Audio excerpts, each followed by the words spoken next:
Good day, everybody.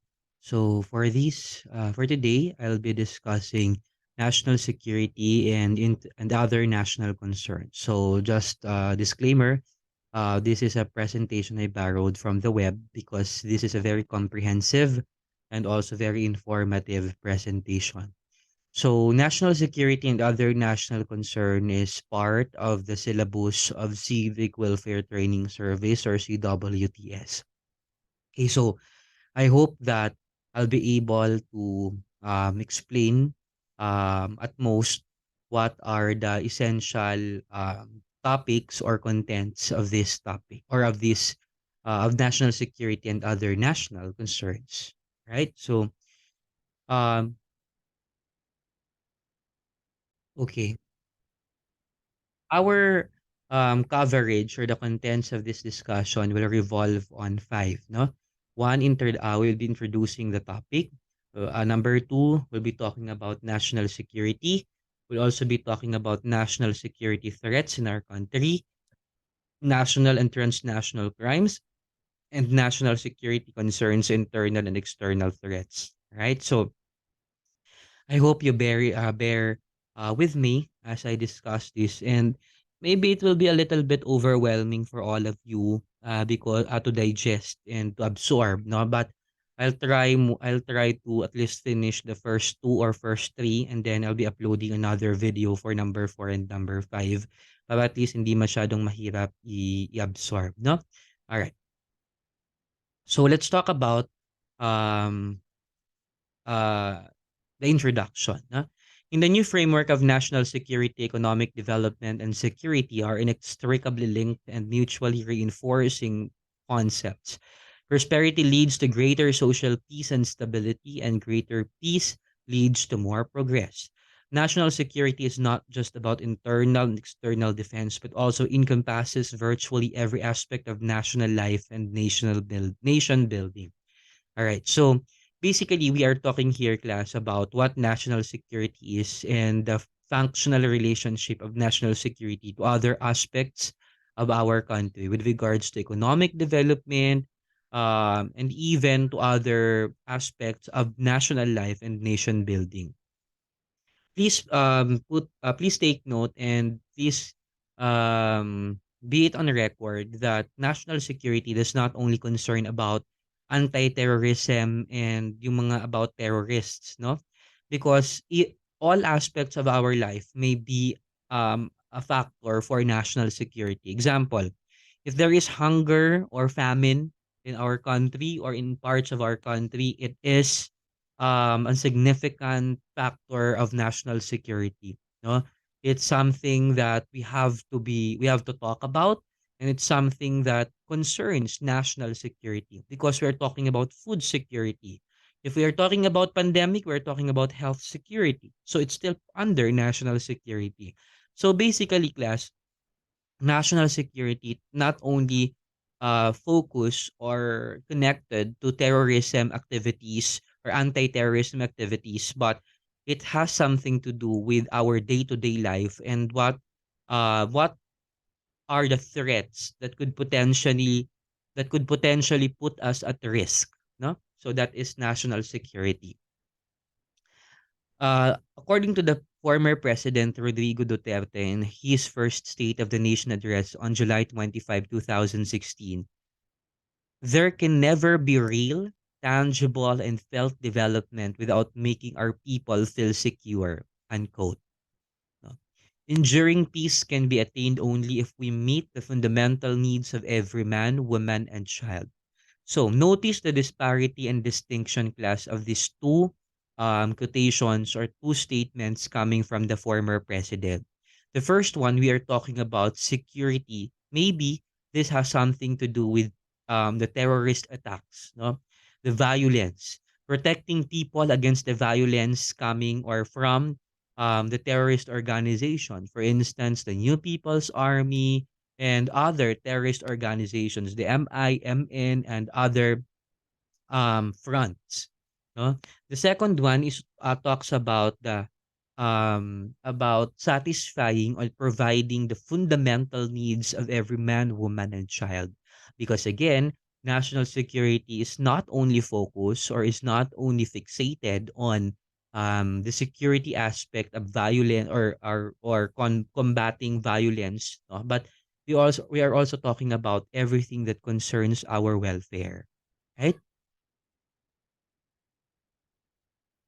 Okay. So, what is national security? So, national security refers to the security of a nation state, including its citizens, economy, and institutions, and is regarded as a duty of government. The term national security has come to mean a wide range of things, ranging from economic and political risks to violent non state actors and the effects of natural disasters. National security was originally conceived as protection against military attack, but is now understood to include economic and other non military dimensions. Okay, so please take note of this because this is very important. Now, let's talk about the first sentence. This defines what national security is. It refers to the security of a nation state, including three things: citizens, economy, and institutions. Who are the citizens? We. We are the citizens. The people of the Philippines are the citizens of our country, and therefore we are protected, or the government has the responsibility to protect us, to make sure that we are secure, even our economy class, even our economy. Uh, if there is global crisis, economic crisis, for example, what's happening right now, the high inflation rate, sobrang taas ng mga bilihin ngayon. It's something that concerns national security. The overwhelming prices of basic commodities, which tend our ordinary citizens not to afford it, it is a concern on national security. Because how are you going to feed the people if the people cannot even afford the basic commodities such as, for example, rice, no? The mga bagay na ito. And it's regarded as a duty of the government. Again, that's the duty of the government. In fact, it is enshrined in our constitution that the government should protect us. The government is given the responsibility and duty to protect its people. And the government, of course, is of course headed by the president. And all our local government executives, the mayor, the governor, etc., they are the one who are most concerned to our security. They should be concerned with our welfare, with our security. So if our leaders have no political will to secure us, then we will fail as a state. Huh? That's why it's very important. It's very important that our government, from national and locals, are familiar with the domestic problems and domestic issues of our country. Not only the problems of Metro Manila, but all provinces, all cities, all municipalities, they should be familiar with the problems. That's why we have the local government unit, so that we can't rely at the mercy of the national government.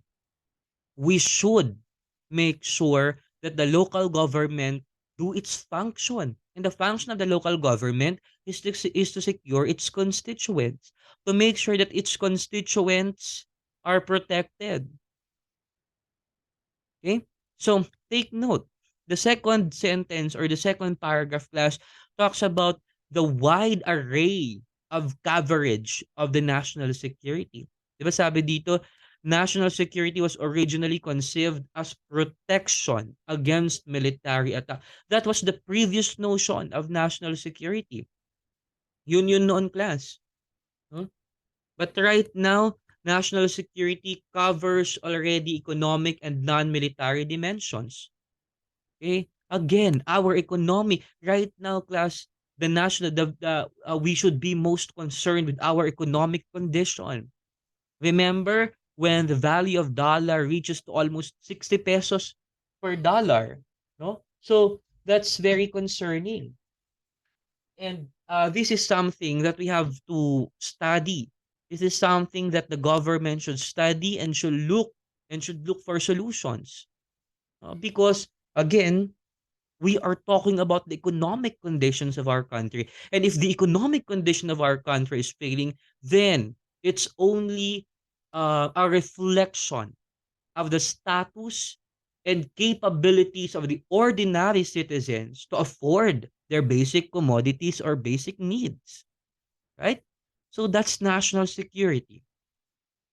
Now, governments rely on a range of measures, including political, economic, and military power as well as diplomacy to enforce national security. This is correct. Since the government is mandated by our law, no, to make sure that they enforce national security, they are also totally dependent on our political conditions. They are dependent on our economic conditions and the capability and the strength of our military power. Uh, Example, if there is a terrorist threat, what kind of military power do we have? Do we have the power to combat these terrorists? Do we have the power to make sure that we can protect the people? So they can only enforce that if the political, economic, and military power are already stable or are strengthened. That's why, class, the government keeps looking for alliances, for friends from other nations, because we rely at the mercy of these nations. No? These developed nations give us incentives. These developed nations provide us armaments, provide us artilleries, provide us um, guns, and other things that we can use in order to combat the terrorists. Huh? Insofar as economic condition is concerned, we keep befriending our neighboring countries because our economic condition is very poor. And we need the help of our neighboring countries. For importation and exportation policies, we need that we need our policies, or we need to strengthen our policies which should be favorable to our country. Hindi pwedeng favorable sa kanila, dapat mas favorable sa atin. And we negotiate, we continue to negotiate now with other countries to help us out in making sure that we can secure our economic condition. We can secure the people of our country. For the Philippines and the Filipino people, national security is defined as a state of well-being, ways of life, government and its institutions, territorial integrity, sovereignty, and core values are enhanced and protected. Okay? So this just summarize everything, class. It summarizes our everyday undertaking, the ways of life of ordinary people. It's still covered by national security. So please take note of this. Please remove the perception that national security is only focused with combating terrorists. No, it's part of that. No, it's just part or piece of the entire panoply or coverage of national security. Okay? So, what is now the role of youth? What is your role in national security?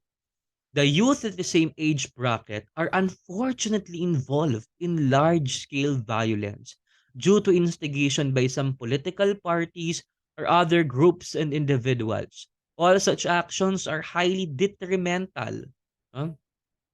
Are highly detrimental to national well-being and national security. Huh? So, ano sinasabi dito, class? No? Let's continue first. With this, youth must improve intelligence, surveillance, security, coordination among security forces, provision of basic facilities, and employment of youth. We also need to sensitize society, especially the youth, to such threats and their manifestations. Okay, napakalawak ng gustong sabihin nito, class, no? Himayin natin ng konti. Una, sinasabi dito na ang yung mga kabataan daw ay nai-involve sa large-scale violence. Ano yung konteksto dito? Yung konteksto dito, yung kabataan ay nire-recruit ng mga organisasyon due to their political beliefs. Eto class papasok, no? Yung mga balitang naririnig natin na red tagging. Halimbawa, nire-red tag yung mga estudyante o yung ilang estudyante ng Universidad ng Pilipinas that the government is red tagging the some students of the University of the Philippines and other universities because of the political beliefs of this instigator. And then therefore, these youth who are supposed to be studying in school, who are supposed to be nurturing their skills and potentials for future employment, they are out there holding guns, dying for the political beliefs of this organization. Okay? Number two, diba? Sabi dito, kinakailangan na maging role natin, ang maging role ng kabataan sa national security class is dapat we we help, no, in the development of the economic conditions of our country through what? Through employment of youth. We must be productive. Dapat maging produktibo ang mga kabataan. We partake in the activities and programs in order that by doing so, no, we can help out to uplift or to lift our countries or our country. No? So take note of that. Okay. Now, what is a national security threat?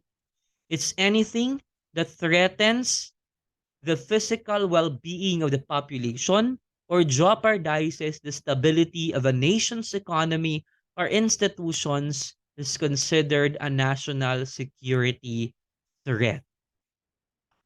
So, malinaw sa atin, no? Threat ka o national security threat ka kapag you threaten my physical well-being. If I feel that I am threatened, if I feel that my physical well-being, no, will be at stake, no, that is a national security threat. That's why terrorism is a national security threat. Because why? Because of terrorism, I might endanger my physical well-being. Baka masabugan ako, baka matamaan ako ng baril, no? Or jeopardizes the stability of a nation's economy.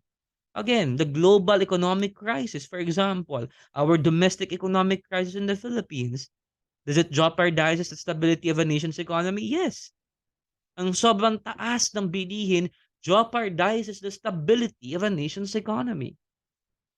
That's a threat. So what are some of the national security threats in our country? Example, hostile governments, terrorism, cybercrime, natural disasters and diseases, transnational crimes and proliferation. Let's dissect this one by one.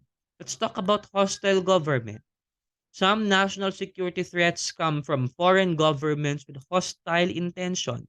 These threats may include direct acts of war and aggression, but they can also be subtler and harder to detect. Examples include espionage and election interference. So, what do you mean by hostile government class? Ibig sabihin, there is a potential threat that foreign governments will intervene with our domestic issues. This was actually the issue raised, no, by other candidates during the election that the US and the US is intervening with our election, that they are sponsoring a candidate, no, hostile government. Okay? What else? We also have class terrorism. Terrorist group may seek to cause chaos and disruption through physical violence or in some cases, cybercrime. Philippines is one of the countries that are most affected by terrorism. Alam naman natin to klase, di ba? We have the New People's Army, the Abu Sayyaf group, the ISIS, no? Terrorism. Isa ito sa problemang hindi pa natin nasusolusyonan. Because these terrorist class, remember this, these terrorist organizations class are also pushed and motivated. The impetus for their acts are actually their principles na pinaglalaban nila. Example, for the NPA, they want new government. They want a government that they will be imposed, that will follow their policies. They will follow their principle. No? Proliferation, particularly in relation to advanced weaponry, will also be taken into consideration. A hostile state is considered a threat to national security if it is known that it is developing nuclear capabilities, stockpiling chemical weapons, or other wise increasing its potential for destruction even without using those weapons in direct attack.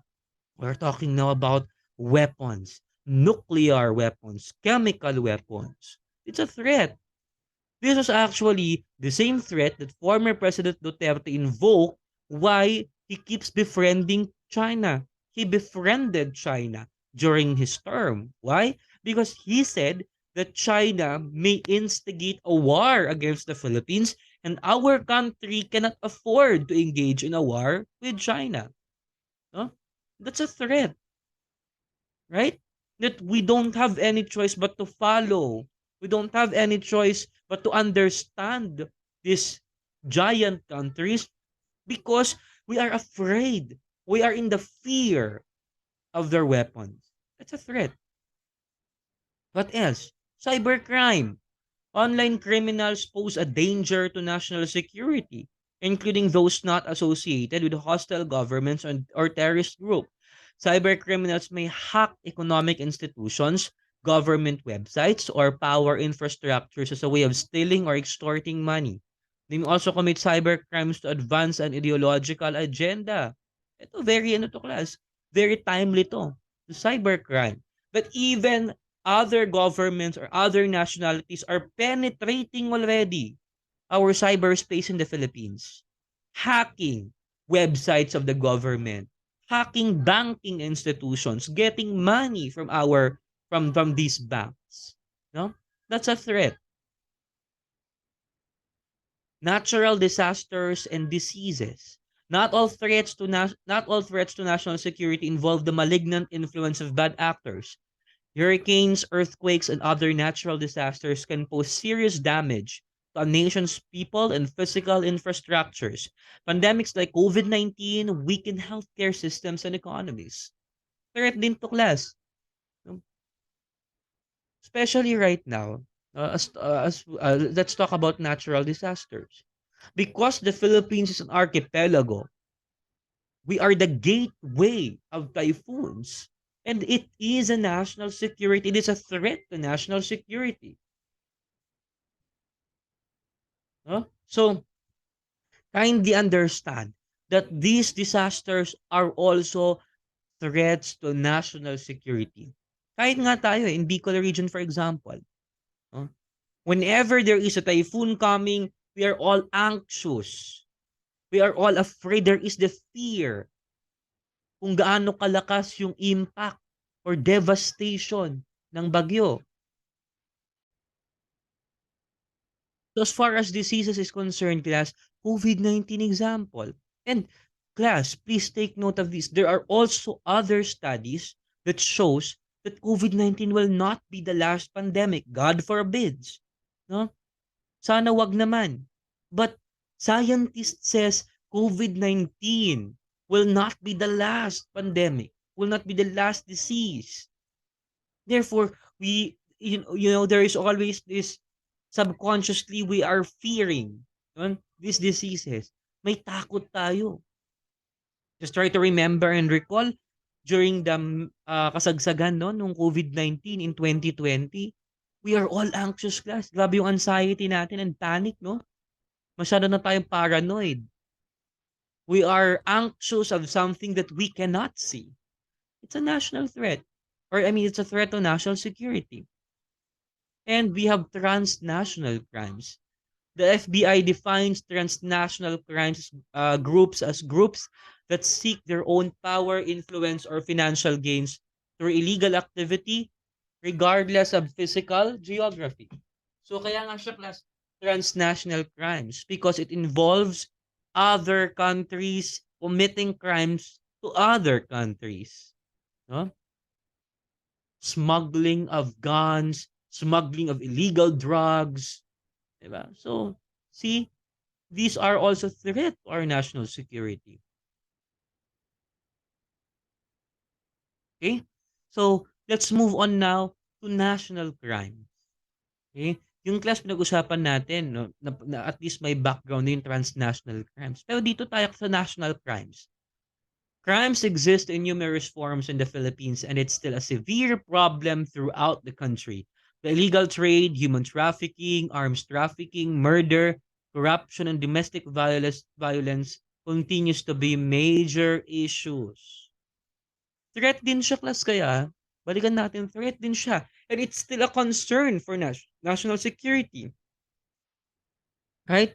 For example, yung illegal drugs na nga lang eh. Sa dami-dami ng mga taong lulong sa illegal na droga, hindi ba natin siya pwede ma-consider as a threat to national security or is a concern for national security? Yes. Because may takot at may pangamba tayo na baka yung mga kabataan, no, ay hindi na makapag-aral dahil lahat sila lulong na sa mga illegal na droga. That maybe some parents will not be able to provide anymore for the basic necessities of their children because these parents are already exposed to illegal drugs, are already convicted of committing crimes. So pag transnational again, no, cross-border transference ito. Alam naman natin to na. No? So we already know this. So example na lang class ng transnational crimes or types of transnational crimes. Drug trafficking. No, drug trafficking refers to illegal drugs being sold and distributed. Yes, sometimes some drugs in our country may be illegal in our country but may be illegal or may be legal in other countries. For example, some drugs are legal in some states in the United States or in America. But it doesn't mean that it is legal there. They will be distributing all of these illegal drugs in our country. Hindi porket legal sa kanila ay pwede na sa ating bansa. Okay?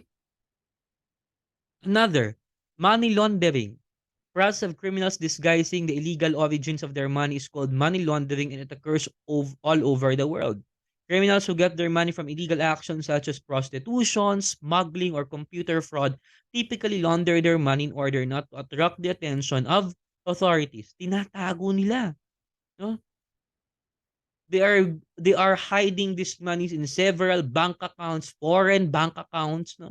Para hindi sila ma-locate, hindi ma-identify na illegal yung ginagawa nila. Because class, hindi pwede class na bigla na lang susulpot sa bank account mo may mga 100 million diyan. The bank will took notice of that. The bank will ask, where did you get this money? And you have the right and you have the responsibility to answer this. Because if you won't be able to provide your response to this question, it will be a suspicious account. Saan mo naman kinuha yung pera na yun?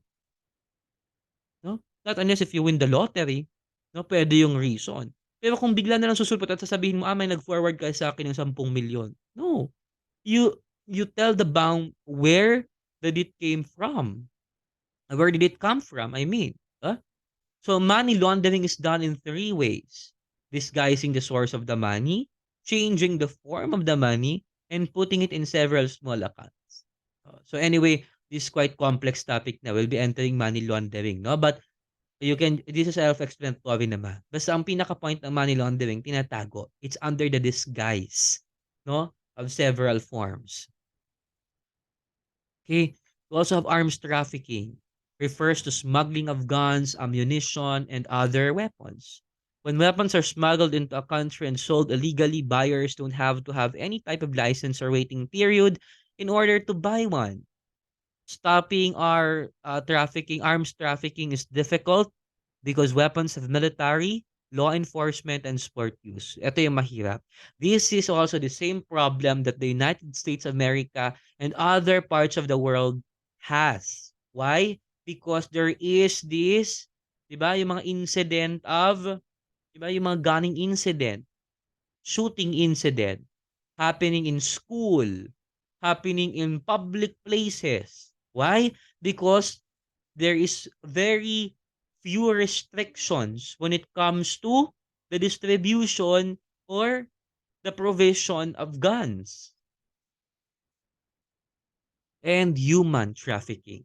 It's a crime against humanity that involves the sale, transportation, receipt, and harboring of human beings through the use of force, threats, or coercion with the intent to exploit the individuals. Ano to, class? Pag human trafficking, papaniwalain mo yung isang tao, dadalhin mo siya sa isang bansa to work. But when you get there, the person will not actually work for what you have promised, but you will exploit the individuals. You will coerce. There is coercion. There is force. There is threat. O pag hindi mo ginawa ito, papatayin ka namin. Pag hindi mo ginawa to, hindi ka na makakauwi sa pamilya mo. These things, no? It's human trafficking. It's a it's also a threat. It's a national security concern. Okay? So, finally, let's talk about other national security concerns. The national security sector needs to give focused attention to several major internal and external issues and challenges confronting the Philippine society. So, as far as these are concerned, we have internal and external threats. Let's talk about the internal threats of national security concerns. Internal armed conflicts, the communist rebellion being waged by the Communist Party of the Philippines, internal insurgencies by various Islamic terrorists and separatist groups, as well as the Communist NPA, represent a considerable threat and pose serious peace and order problems in the country. In response to the situation and the global war on terrorism, the armed force of the Philippines has been restructured to combat domestic insurgencies, the majority of which are based on the southern island of Mindanao, the Moro Islamic Liberation Front, and the Abu Sayyaf Group, Jemaah Islamiyah, and the Communist Party of the Philippines, or NPA. So pag internal threats, we are talking about what are the domestic organizations, the local organizations, terrorist organizations in the country, and what are the actions being undertaken by our government to combat these terrorists. Okay? So pag external threats naman, we are talking about economic downturns, government instability, frauds, public insecurity, cyber crimes, and foreign threats. That threatens the physical well-being of the population and jeopardizes the stability of a nation's economy or institutions. In comparison to other countries like Australia, United Kingdom, and the United States, Filipinos are known to have much higher security anxieties, which is true. Totoo yun. No? So pag internal, we are talking about those terrorism activities, most likely. But under external, we are talking about other threats, economic, and other things na we are so afraid about. And sabi nga dito, no, compared to Australia, UK, and US, we have higher security anxieties because we are not a developed countries. We are a developing countries. Admit it or not, we are maybe we are still part of the poor country. We are getting there. No, we are developing. But compared to these greater countries or giant countries, malayo-layo pa tayo. That's why we have anxieties. We have higher security anxieties because we don't know if we can stand and we can solve this problem. We don't know if the government will be behind us, will help us, especially with our experiences to the bad governance and incompetent governance of our government. We had this fair share of experience. That's why it leads to anxieties. No? So those are the national security concerns that I hope we will get to understand. No? Sir, importante bang bilang isang estudyante na maintindihan namin ito? Yes. Because sooner or later, if you don't care about these national security issues, or maybe if you don't care about these issues, this will haunt you when you're already in the real world working, when you are already in the service, in the front line of your industries. This will trickle down, no, to your industry. Okay? So, thank you very much for listening, and I hope at the very least you understood the concept of national security and what are those other concerns in our national security. Again, disclaimer, I just borrowed this presentation in Prezi and credits to the owner because again, this contains one of the most comprehensive topic. Ginawa kasi niya simplified, no? Um, parang national security explained in a simplified way. Thank you very much and enjoy the rest of the day. Bye-bye.